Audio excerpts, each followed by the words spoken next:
Dobrý večer, priatelia, tu je Neotinker a dnes večer by som vám chcel ukázať, ako sa navrhujú plošné spoje.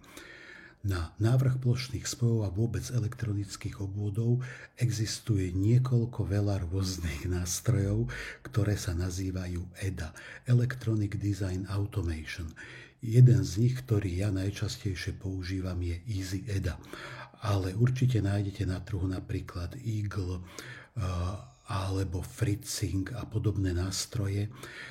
Všetky sú dobré a používam EDA práve preto, že je zadarmo, naučil som sa ho ovládať a viem si priamo z neho objednať plošný spoj. Poďme sa teda pozrieť, ako to celé funguje. Toto je stránka easyeda.com. Kliknem na tlačítko Design online a hneď ako prvé mi ponúka editor, ktorý chcem použiť. Ja si vyberiem nie tu Pro Edition, napriek tomu, že je zadarmo, ale vyberiem si tu STD Edition, lebo je o niečo jednoduchšia. Hneď sa mi tu vyhrážajú, že o pár hodín budú mať silvestrovskú odstávku, tak na to si musím dať pozor, aby som skončil včas. Už som tu prihlásený pod svojím menom a nemám tu ešte urobené vôbec žiadne projekty, tak si vyrobím rovno jeden nový projekt. Nedajte sa zmiasť, že pokiaľ používate tento editor v prehliadači, tak tu priamo na stránke je jedno menu a potom hore niekde v prehliadači máte menu prehliadača, takže máte dvakrát file. Na to si dávajte pozor, používate výhradne toto menu, ktoré je vo vnútri tej stránky. Takže idem si urobiť nový projekt, nazvem si ho napríklad demo, dám si ho uložiť a ako prvé sa mi otvoril výkres, na ktorom mám svoju schému. Nazýva sa Sheet 1, takže ja si ho premenujem na schéma. Schéma, dobre. A mohol by som si nebodaj aj túto pečiatku dole vyplniť.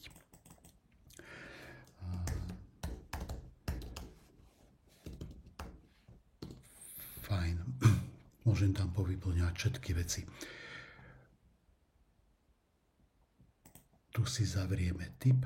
Dobre, a čo ideme robiť? Ja som si našiel na internetoch jeden projekt, ktorý používame aj na krúžku a to je jednoduchý elektronický gong s obvodom NE555. Takúto schému som našiel na internete a teraz by som si chcel podľa tejto schémy urobiť svoj vlastný obvod, svoj vlastný plošný spoj. Preto budeme si tento obrázok tu držať bokom, budeme sa k nemu vracať a pokúsime sa ho prekresliť.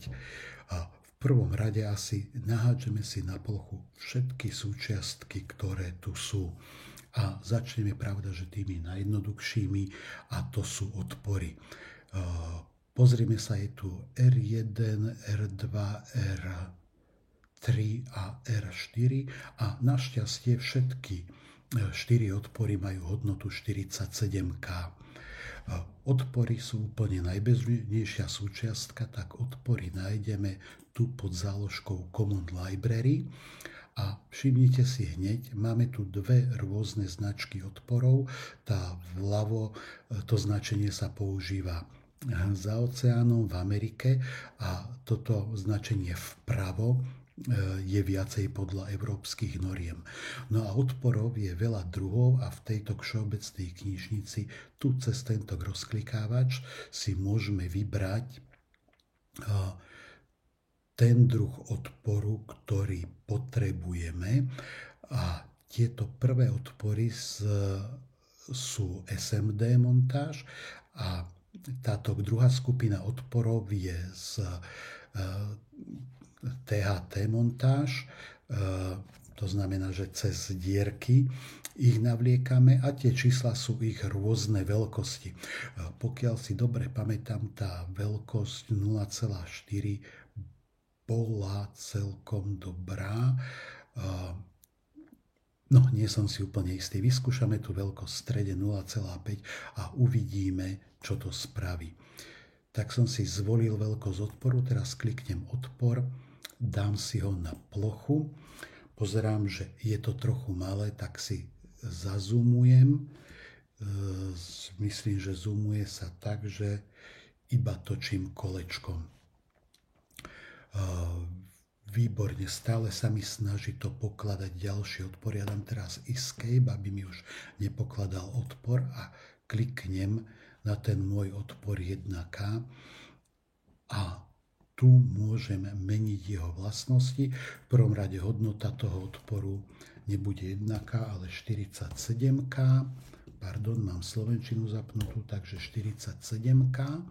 Editujem to v tom Component Properties paneli a prefix ponechávam R1.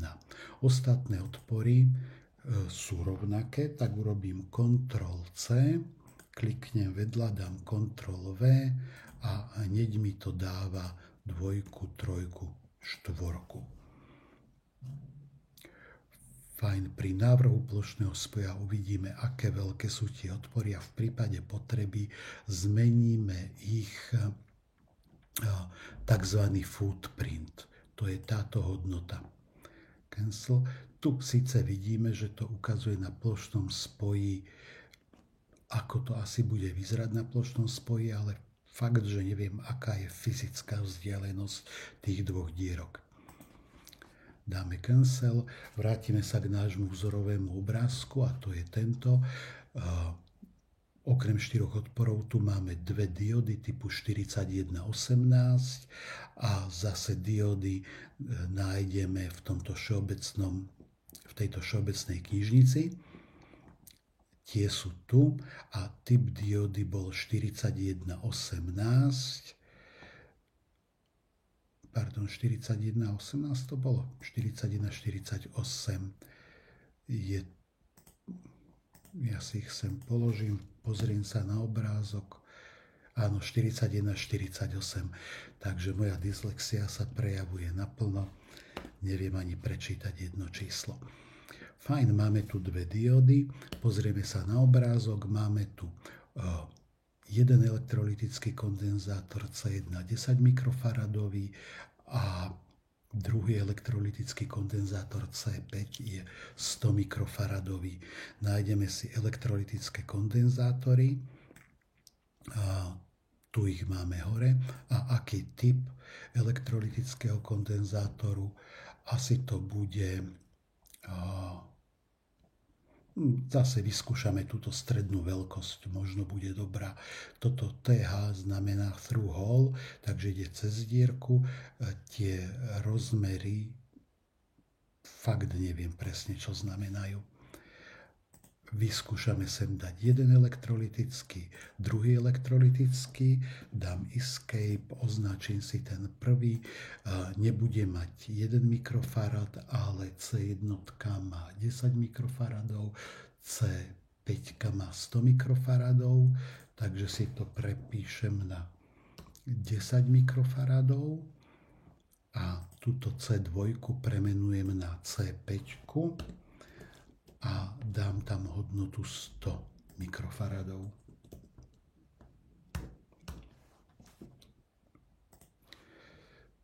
Tak a ďalej nasledujú obyčajné keramické kondenzátory C2, C3 a C4. Pozrime si keramický kondenzátor. Tieto prvé tri sú SMD a tieto tri sú rad, čo asi znamenajú radiálne. Neviem presne, čo tým chcú povedať. Takže C2, C3, C4. Čísla mi dal správne, ale hodnota nie je 1 mikrofarad, ale je tu 103. To znamená, že by to malo byť 10 nanofaradov. Napíšeme si tam 10N. Aj tento má 10N, alebo ešte lepšie, napíšeme si tam 103, lebo to je to, čo chceme uvádzať na plošnom spoji, to je to, čo je vytlačené na tom kondenzátore ako hodnota. V podstate každý výrobca to robí inak. Fajn, máme kondenzátory, čo tu máme ďalej? Toto pekné tlačítko a potom máme integrovaný obvod NE555. Pozrime si najprv to pekné tlačítko. Malo by byť niekde tu medzi tlačítkami.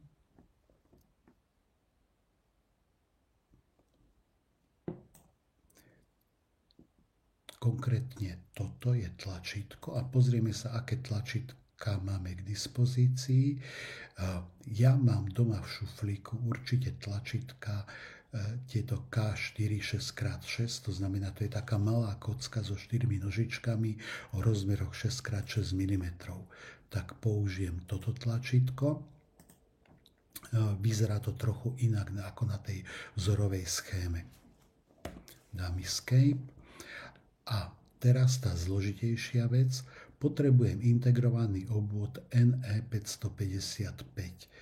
Ten sa pravdepodobne nenachádza v tejto Common Library. Nie, nenachádza sa, preto musím ísť do tohto vyhľadávania vo veľkej knižnici komponentov, kde napíšem si do kľúčových slov, čo idem hľadať. Dám hľadať NE555, máme ich tu niekoľko a tu je dôležité sledovať tento footprint, že je to typ 8, kliknem na to, tak skutočne takto vyzerá na plošnom spoji DIP8, Dual in Pair, alebo jak to je, osmička. Ešte pozriem, tu je podobná DIP8 a tu je tiež DIP8, takže zoberiem tú prvú, asi je najlepšia.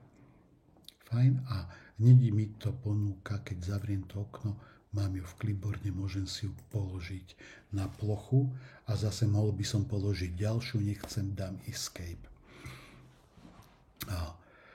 Fajn, a ostáva mi v schéme reproduktor a napájanie.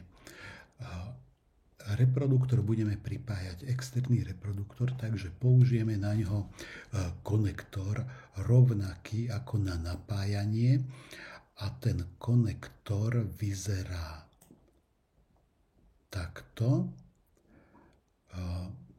To je značka konektoru a tu si vyberieme, aký by to mal byť konektor. Myslím, že tento HDRM 2,54 1x2 je pekný dvojpinový konektor. Jeden bude na reproduktor, druhý bude na napájanie.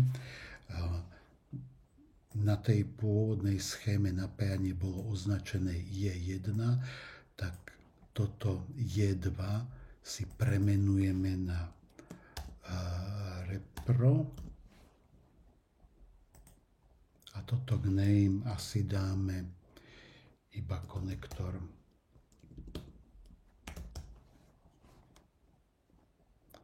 Aj u tohto dáme tu na konektor.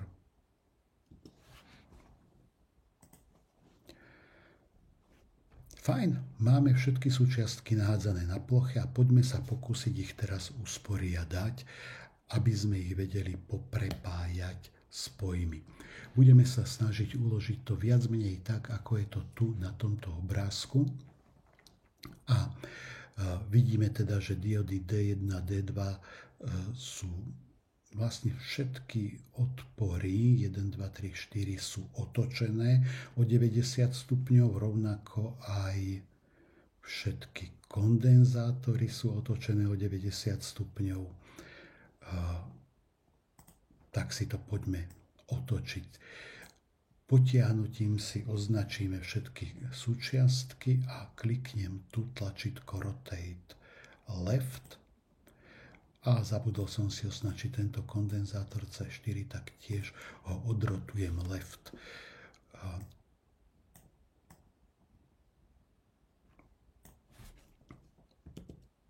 Tak, vľavo máme D1, D2, potom je v ďalšom stĺpčeku je R1, R2, R3. Dáme si kondenzátory trochu bokom. R1, R2, R3.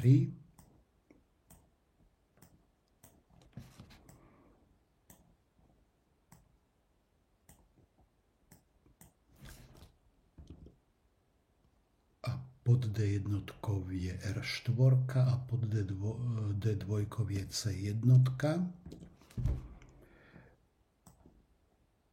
R4, C1, ale pozor, pri C1, teraz som si posunul to písmenko, ten text, to označenie. A treba si dávať pozor, keď chcem hýbať súčiastkou, treba ho chytiť za telo súčiastky, nie za text. No pozrieme sa, ako je orientovaná tá C1. Tušil som správne, tu hore mám plusko, takže musím si otočiť C1 o 180 stupňov, alebo použijem túto značku zrkadla, flipnem ju, pretočím ju vertikálne. Ponaprávame si ešte trochu tieto odpory R2, R3 a pozrieme sa, čo tu máme ďalej. V schéme je pod R3 ešte C2.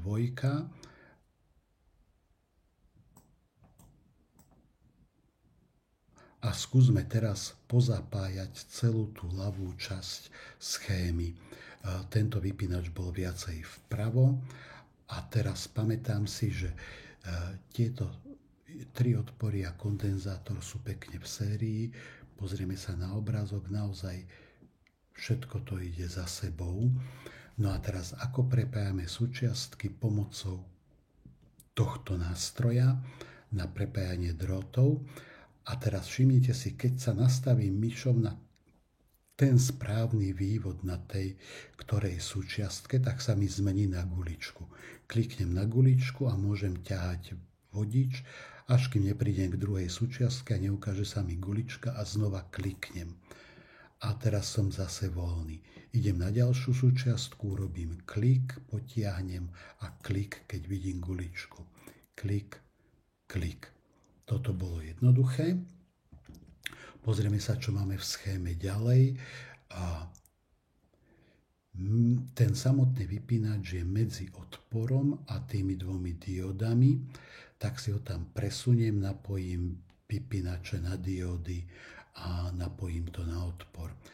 A teraz, keď chcem ťahať vypínač a som stále v tom drôtenom móde, vidíte, začnem ťahať drôt, to nie je to, čo som chcel, dám Ctrl+Z, vrátim sa, a musím dať najprv Escape, dostanem sa do nejakého všeobecného módu, teraz už aj ten vypínač mi červená, keď sa na neho nastavím myšou, takže ho môžem chytiť a potiahnuť.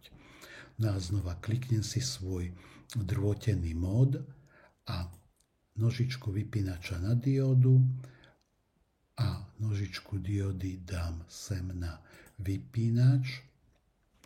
Už je tam pripojená nožička vypínača na odpor a on sa mi to snaží urobiť takýmto hlúpym elkom. Tak ja sa nastavím na ten odpor, kliknem a v tom bode sa mi teraz zlomil ten vodič a teraz sa nakliknem na odpor. Z D1 šlo na R4, nadpojím to, pozriem sa ďalej, z D2 to ide na druhý koniec R1, teda sem. A tento kondenzátor C1 sa pripája na ten spoj medzi D1 a R4, tak to môžem kliknúť rovno sem. Skontrolujem, áno, a ďalej to potom pokračuje na integrovaný obvod. Dole sa mi R4 s C1 a C2 spája na zemi. Takže môžem to nakresliť aj takto, že ich prepojím a teraz to prepojím takto dole smerom na C2, je to ten istý obvod. Alebo dám Escape a chcem túto čiarku posunúť dole, chytím ju a potiahnem. Na nešťastie odpojila sa mi od tej C1. To je taká nepekná vlastnosť tohto programu, že niekedy sa mi rozpájajú tie vodiče, aj keď nechcem. Tak si musím urobiť ten spoj znova ručne. Pevne verím, že u iných EDA softverov je toto lepšie vyriešené. Dobre, poďme teraz napájať veci na ten integrovaný obvod, lebo keď ho porovnám s tou schémou, tak vidíte, že tie vývody sú úplne, ale úplne inak, ako máme tu ten obvod. Preto začneme tým, že jednotka je napojená na ground, na zem, to je momentálne na tom konci C2 a osmička je napojená na napájanie, to je tam, kde je druhý koniec R1. Tak poďme napojiť jednotku na zem. Zase tu si kliknem a môžem sa pripojiť na C2 a osmičku chcem napojiť na napájanie. Zatiaľ to robíme takto na hulváta, sem to niekde natiahneme. Ups, ten kondenzátor sa mi tam pripojil. Skúsim si ho dať preč. Ostal odpojený, tak je dobre.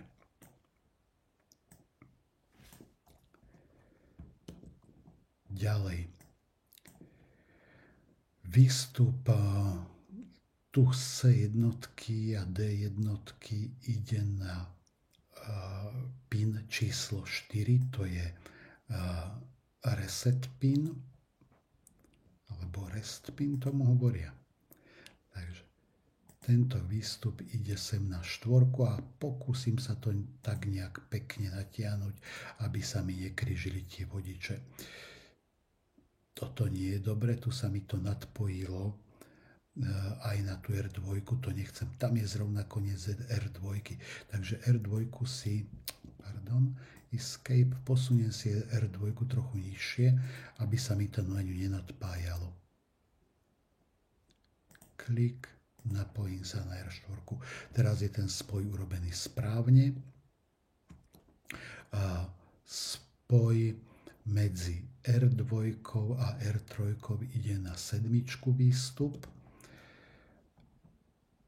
Tento spoj ide na sedmičku a sedmička je hore, tak to budeme ťahať takto vrchom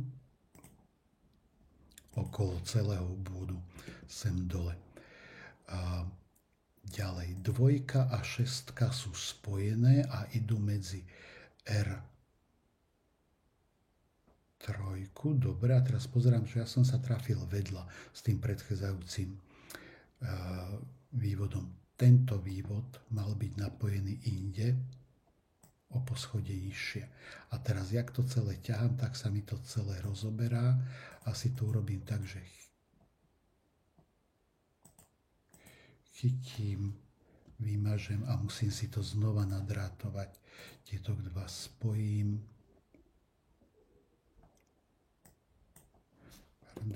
Ani toto sa mi zase nepodarilo. Odznova musím ťahať. Idem sem na tento vývod. Z tohto vývodu idem na tento vývod a teraz to na tú R7 ide z tohto vývodu. Sem hore, okolo na sedmičku. Správne. A teraz 2 je spojená so 6 a idú tu na medzi R3 a C2. Takže 2 je spojená so 6, 2 je so 6, máme takýto pekný oblúčik a 2 smeruje sem dole do toho spoja R3. Výborne. A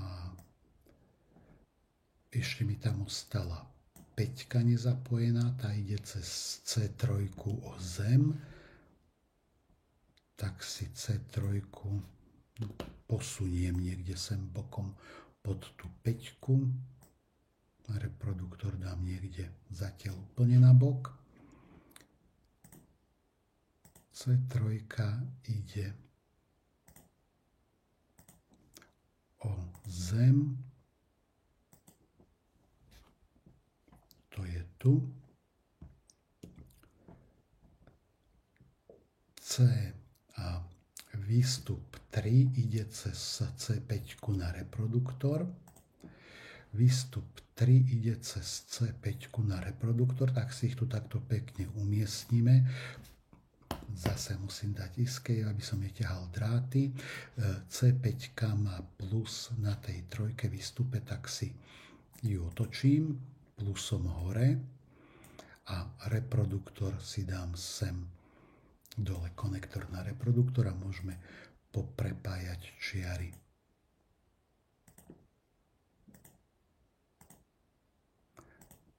A konektor skontrolujeme, reproduktor ide o zem.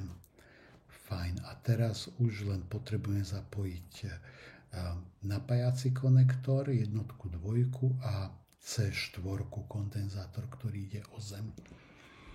Tak napájací konektor, dám escape, posuniem si ho niekde sem na bok.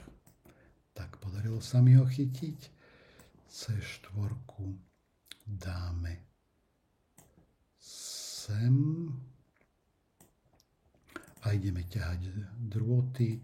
Z jednotky ide na C4 hore, z C4 ide sem na napájanie, pokračuje ďalej a dvojka bude konektor a ešte to prepojíme sem na zem. Fajn. Toto je skoro úplná schéma, myslím, že takto by to fungovalo, aj keď je tam ešte jeden nedostatok, ktorý vám chcem ukázať pri návrhu plošného spoja. Čo je to za nedostatok, tak ho tam zatiaľ nechám. Teraz by som si mal pekne poupratovať tie kocky, aby to bolo pekne čitateľné, aby som mal nápisy tam, kde chcem a aby bolo na prvý pohľad zrejmé, čo je čo. Ja som s tým viac menej spokojný, je to použiteľné, takže to dám uložiť. Môžem ísť cez file save alebo tá ikonka save. Teraz máme urobenú schému. Z tejto schémy chceme vygenerovať plošný spoj. Použijeme tú voľbu Convert Schematic to PCB. PCB je Printed Circuit Board. A keď to zvolím, pýta sa ma, či chce skontrolovať siete. Dám áno, je to dôležité skontrolovať a on mi vlastne skontroluje, že či mám pozapájané správne všetky vývody, že či náhodou niekde nemám vizuálne pretrhnutý ten drôt a zabudol som na to a podobne.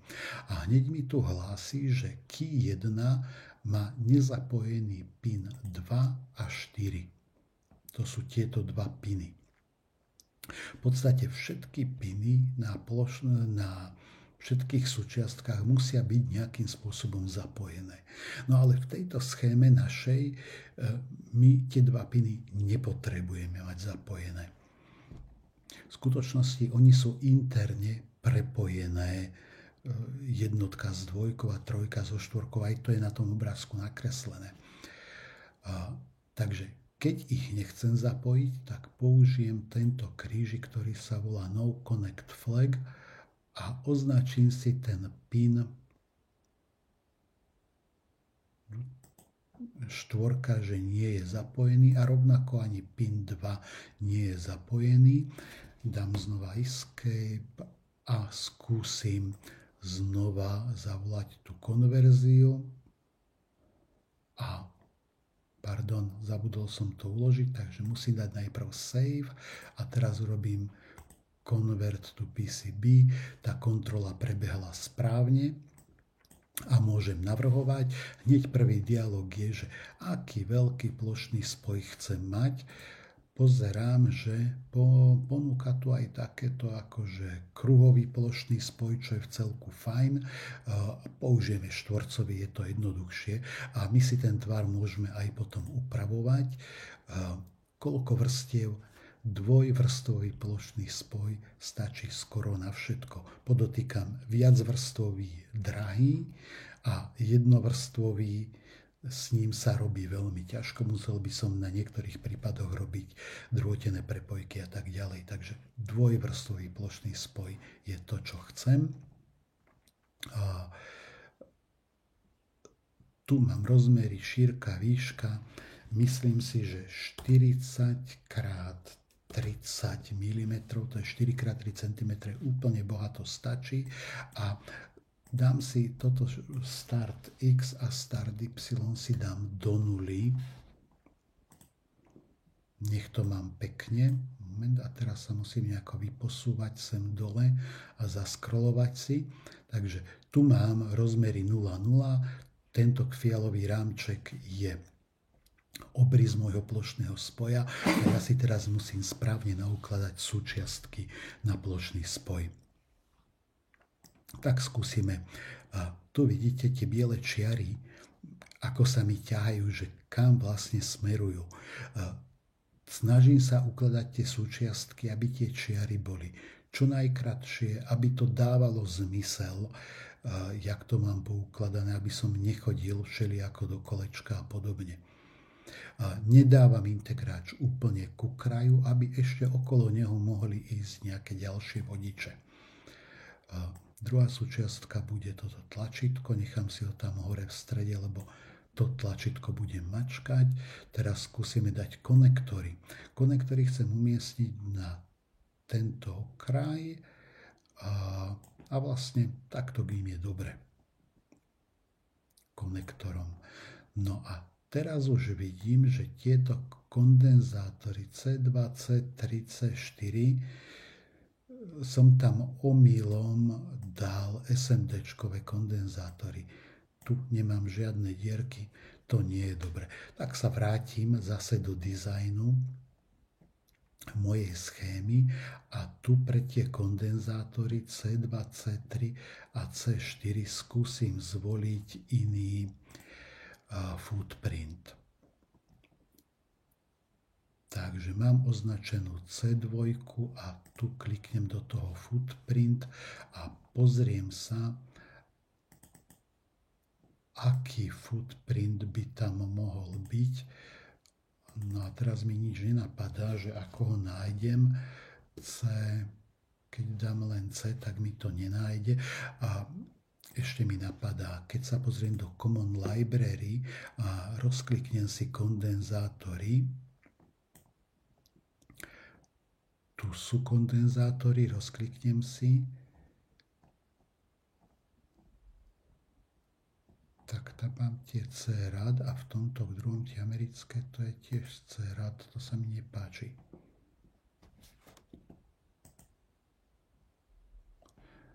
C0603 a toto je, áno, už vidím, v čom je problém.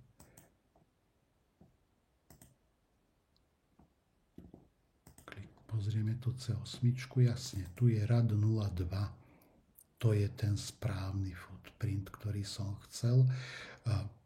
Ja si to okopírujem, ten symbol a dám preč tú C6. A poďme teda u C2 footprint dáme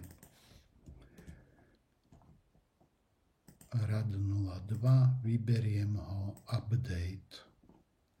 Zavriem okno a to isté urobím u C3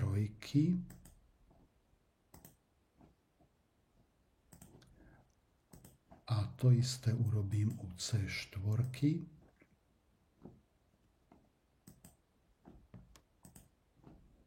Zavriem a môžem uložiť schému a vrátiť sa do návrhu plošného spoja, kde kliknem Design Import Changes.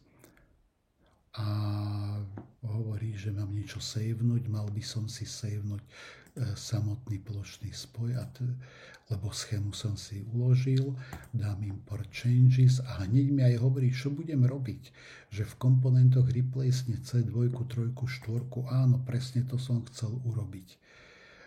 A teraz mi vyskočil dialog o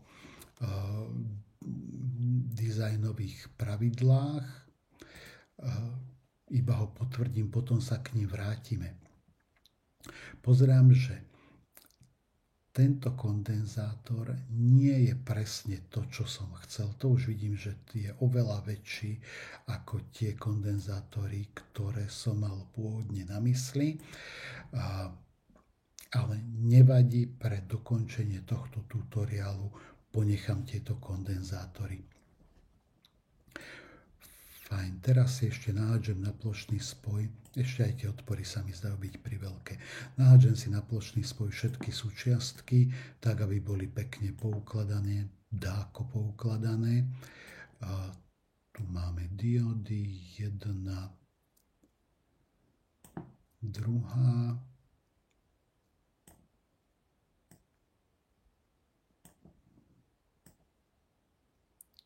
Tu si dáme tie keramické kondenzátory veličízne.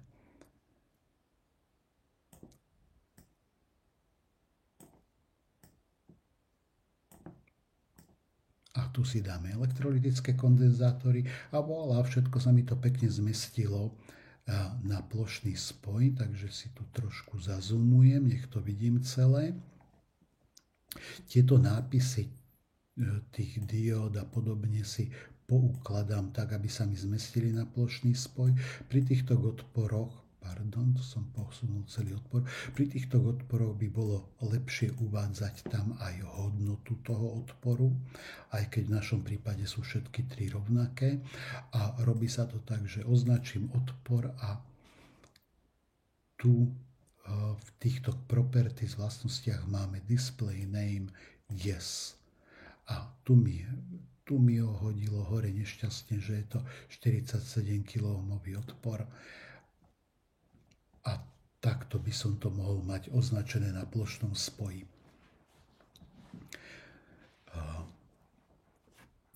Dobre, máme to viac menej poukladané, ten integrovaný obvod dám trochu ďalej od odporov, nech majú všetky súčiastky dosť priestoru okolo seba. No a teraz by som ja mohol sám osobne si chcieť navrhovať plošný spoj. Robí sa to tak, že si zvolím vrstvu, v ktorej idem pracovať, v ktorej idem naťahovať tie vodiče. Máme tu buď vrchnú vrstvu, alebo spodnú vrstvu, bottom layer. Kde je bottom layer? To je hneď tá druhá modrá. Zvyčajne tie spoje vedieme na spodnej strane dosky, ale je to vlastne jedno. A tu mám symbol pre track. A teraz všetky tieto tenké čiary mi hovoria, že ako to mám, odkiaľ kam majú viesť tie spoje, lenže tie tenké čiary sa mi šíria ako krížujú a tak ďalej. V reálnom svete sa mi predsa nemôžu tie vodiče krížovať. Takže ja si musím teraz zvoliť, že reálne ten vodič medzi diódou a tlačítkom budem viesť takto. Tieto dve diody majú byť spojené. Tento vývod je spojený s týmto a potom je spojený s týmto a tak ďalej. A toto potrebujem urobiť pre všetky tenké čiarky. Niekedy z tých čisto topologických dôvodov, na to existuje matematická teória, sa nedajú na jednej strane plošného spoja urobiť všetky spoje. Preto využijem to, že môžem robiť aj na druhej strane plošného spoja. Tam, kde sa mi to má križovať. Napríklad toto si povediem na tej vrchnej strane plošného spoja. On mi potom môže križovať hociktorý ten vodič na druhej strane. Niekedy sa mi môže stať, že potrebujem prejsť z vrchnej strany na spodnú, vtedy použijem tento symbol via, to znamená priechodka, prekovená diera. Že niekde si to hoci kde sem umiestním a teraz ten vodič, ten spoj, ktorý by mi normálne išiel, začína niekde vrchom a potom má prejsť na spodok, tak najprv prejdem vrchom k tej priechodke a potom spodom pokračujem ďalej. Dám si escape a vymažem si ju. No, pri takomto jednoduchom plošnom spoji by som to za polhoďku, za 20 minút vedel aj sám ponaťahovať tie čiarky a bolo by to všetko v poriadku. No a v dobách počítačov už toto netreba robiť ručne. Máme tu voľbu, aby mi to automaticky urobil počítač. Takže to je tento road, auto road a urobia sa mi cesty. Tu si môžem nastaviť, či to chcem, aby sa to robilo na cloude alebo lokálne. Spustím a on mi urobil všetkých 36 spojov. Žiadny mi nezlyhal, táto nula je dôležitá a dokonca pri takomto jednoduchom obvode nepotreboval robiť žiadne priechodky. Dám OK a voilà, mám nadizajnovaný plošný spoj. Podotýkam, toto sú 4 cm. Je to pomerne malý plošný spoj a vidíte, že tie čiaročky sú pomerne tenké. Pri takomto jednoduchom spoji a hlavne to je, povedal by som, že nízkofrekvenčný analogový obvod, to nie je žiadne rádio, žiadny počítač, nič, čo by potrebovalo super tenké čiary vedené nejako. Oveľa rozumnejšie pri takomto druhu obvodu používať hrubšie čiary. Takže ja si v tomto dizajne nastavím dizajnové pravidlá. Hneď prvé pravidlo má označenie default a mám tu povedané, aká je šírka toho spoja, aká je vzdialenosť medzi dvomi spojmi a ešte aj priemer tej priechodky a akým vrtákom sa má vrtať. Takže ja si zdvojnásobím v podstate tieto hodnoty, že šírka spoja bude 5 mm, pol milimetra. Vzdialenosť medzi nimi bude tiež pol milimetra. A tieto priechodky nechám rovnaké. Nechám. Tie sú dostatočné, aj tak tam žiadne nemáme. Toto sú všeobecné pravidlá. Ja tu mám ale aj jednotlivé spoje, ktoré sú označené medzi jednotlivými súčiastkami a tam by som si mohol nastaviť, že chcem použiť iný set pravidiel. Napríklad pri nejakom zložitejšom obvode mám napájacie vodiče, pravdepodobne by mali byť hrubšie ako dátové vodiče. A mnohé takéto pravidla si práve tu v tejto tabuľke ponastavujem. V našom prípade fakt nepotrebujeme. Zvýšil som to na pol milimetra, dám OK a urobím znova auto road. Tu sa už mi potreboval vygenerovať jednu priechodku, lebo niekde sa mu asi nepodarilo pretiahnuť ten vodič pomedzi nožičky integrovaného obvodu. Tak to musel vyriešiť tým prechodom na druhú stranu a hľadám, kde to je to tu, ten symbol. Fajn, ja som s týmto spokojný. No a teraz, keď mám takto pekne navrhnutý plošný spoj, čo s ním môžem urobiť? Môžem si to vytlačiť, môžem to skúsiť akoukoľvek metodou preniesť na plošný spoj, vyleptať, navrtať a urobiť si ho doma ručne. Čo síce by som mal urobené v podstate dnes, ak mám všetky veci na výrobu plošných spojov doma, ale nebolo by to moc kvalitné, bolo by to veľa roboty, veľa materiálu a podobne. No a ja môžem si priamo z tohto softvéru, z tejto stránky objednať výrobu plošných spojov. Na nešťastie je to v Číne. Na nešťastie. No je to v Číne, v Európe skrátka nikto nedokáže za takúto cenu a v takomto čase urobiť plošné spoje. Hľadal som, nenašiel som nikoho. Takže klikol som Fabrication, pýta to odo mňa check design rules, tak áno, očekoval ich a hneď mi aj ukázal, ako to bude vyzerať a ja tu kliknem one click order generated finish, click OK. No a teraz ma to prehodilo na stránku JLC-PCB, kde si môžem priamo objednať ten plošný spoj. Som zvedavý, či prihlásenie na Easy Eda mi funguje alebo nie.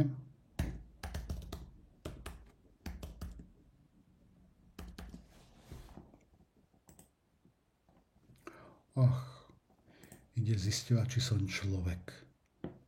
Most, verify. A naozaj zafungovalo to. Dostal som sa na stránku JLCPCB a tu si môžem navrhnúť rôzne parametre.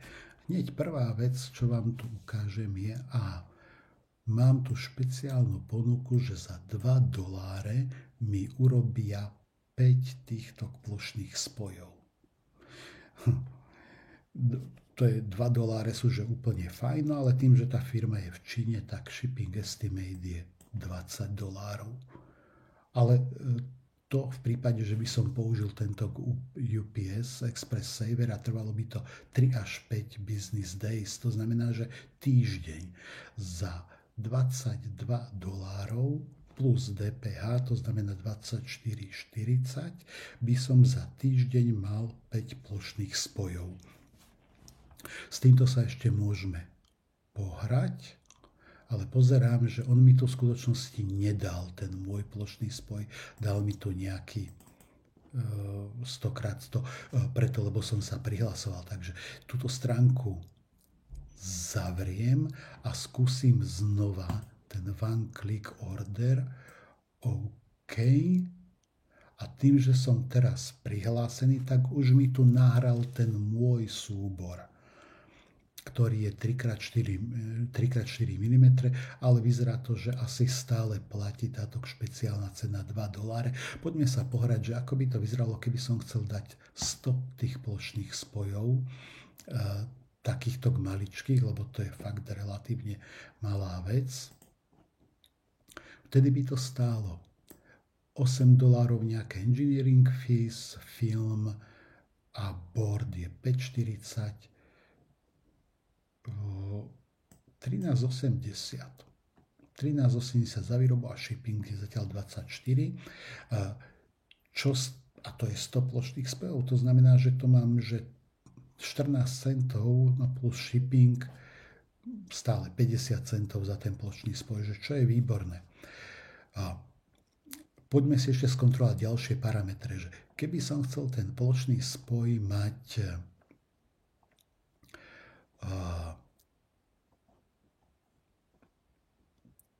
tu inej hrúbky, napríklad 1 mm, lebo defaultne je to 1,6 mm, čo je pre veľké plošné spoje v celku fajn. Pre maličké veci už 1,6 mm je moc hrubé. Vyskúšame milimetrový, prepočíta cenu a stojí rovnako, čo je fajn. Zelený plošný spoj je úplný základ. Všetky plošné spoje na svete skoro sú zelené, ale ja by som chcel mať nejaký parádny fialový. Kliknem na fialový a voilà. V tomto prípade mi stále ponechal rovnakú cenu. Skúsim červený. Výborne. Special Process Fee 32,86. Takže už len to, že som zmenil farbu na červenú, mi takto zdvihlo cenu. Change red to green, OK. Vrátilo mi to späť. Ale je tu jedna dôležitá vec, ktorú by som rád zmenil, a to je táto povrchová úprava, ktorá je Hustle with lead s olovom. Ja nechcem mať olovnaté plošné spoje, už len z toho dôvodu, že v Európskej únii sú zakázané. A druhá vec, ja s tými plošnými spojmi pracujem, ochytávam to, nechcem, aby to olovo som strebával prstami. A ďalšia vec, aj tak používam bezolovnatú spájku. Preto je dobre použiť túto bezolovnatú povrchovú úpravu. Mierne to zdvihne cenu, v tomto prípade o nejakých 5,30, ale odporúčam používať tieto bezolovnaté povrchové úpravy. No a potom je tu ešte milión ďalších nastavení, s ktorými sa môžete hrať a každé z tých nastavení má nejaký vplyv na cenu. Takže jediné, čo by som menil, je ten bezolovnatý povrch. No a druhá vec, ktorú sa oplatí meniť, je tento shipping. Ja to nepotrebujem mať za 3 až 5 business days. Ja keď si chcem počkať, tak si dám tento Global Standard Direct Line za 7 €. A už je tá cena oveľa nižšia, ale budem si musieť počkať 2,5 týždňa. Sú tu aj ďalšie možnosti a treba si pri týchto možnostiach dávať pozor.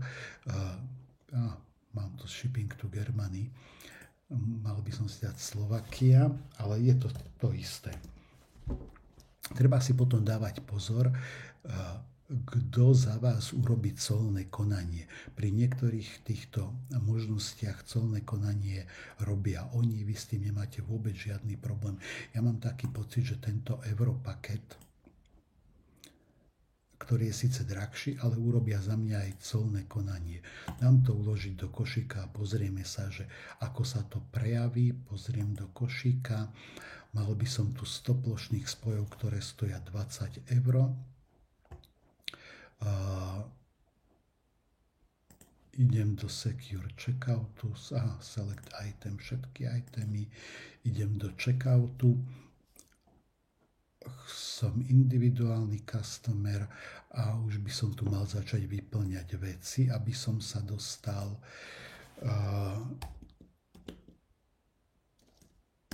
do ďalšieho kroku. Tak si tu len tak zatiaľ niečo nahádžem.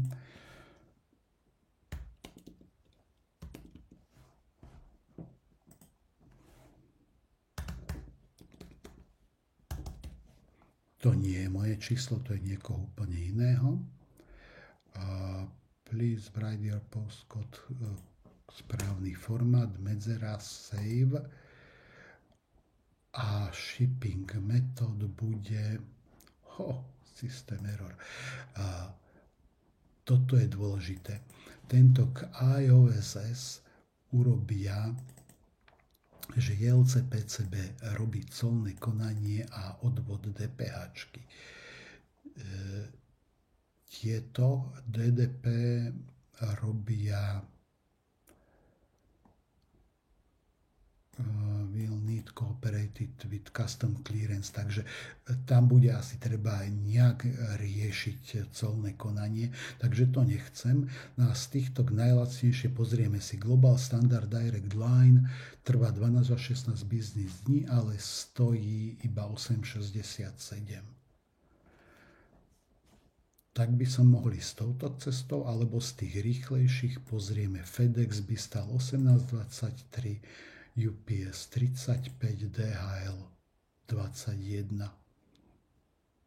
Takže je to na vás. Keď sa ponáhľate, zaplatíte veľa za dopravu. Keď sa neponáhľate a chcete, aby colné konanie urobili za vás, tak toto je úplne dobrá voľba, že si počkáte 3 týždne. Ale prídu vám tie plošné spoje za fakt rozumnú cenu.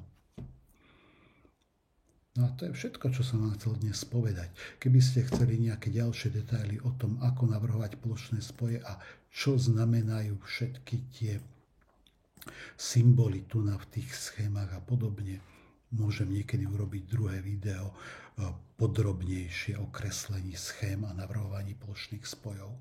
Ďakujem vám za pozornosť a dobrú noc.